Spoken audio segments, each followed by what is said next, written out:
Namhlanje sivakashele sister of the precious blood bala eMaran Hill sino sister uZondi namhlanje okuyena kuzosilandisa ukuthi kungani bekhetha ukuvakashela ke parish yaKaSanti namhlanje sister. Manje silapha kwi parish yaKaSanti njengamakhosazane egazi eliligugu sinama novice la okuthiwa ngamathwasa aphuma emazweni amaningi lapha eAfrika ko West ko East Africa ko South Africa sizobona lapho ubaba uAbbot Francis aqala khona isonto. Siyazi kuleli sonto latholwa ubaba uAbbot Francis ngo1890 walibiza ngegama lakhe wathi Wendelin igama lakhe lombhabhadisi ubaba uAbbot Francis walinikela ke uSanti Wendelin okungummeli wakhe embhabhadisweni. Manje na ke sijabulile ukuthi ke sizelana sizobona sizosibusisa nangomculo omuhle kangaka nangebandla elizayo esontweni. Siyakujabulela lokho ukuthi uhlamvu alitshala ubaba uAbbot Francis alwelanga nje phansi alwangahluma.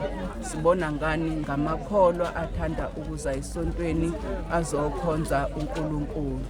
Siyabonga. Yebo siyazi ukuthi ke inhlangano njengoba yasungulwa ke uAbbot Francis liningi igalelo senibe nalo ikakhulukazi kwezemfundo nokuthuthukiswa komphakathi. Mhlawumbe okwamanje imaphi ama projects mhlawumbe enibhizi ngawo neminye imisebenzi enisaqhubeka nokuyenza emphakathini kanye nasebandleni.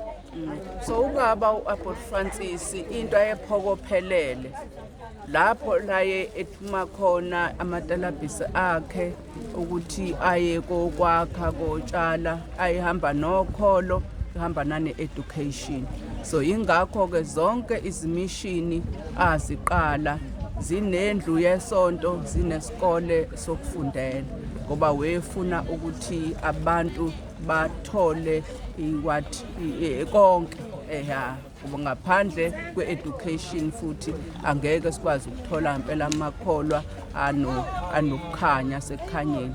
Ngaphandle futhi kokukholwa abantu bezesontweni angeke abantu bayibone indlela eyesulwini. Okay, sabonga kakhulu sister Zondi.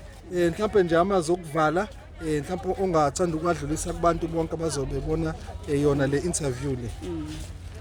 Amazwe engathanda ukwadlulisa la eSanti Wendelin njengoba sesifikile.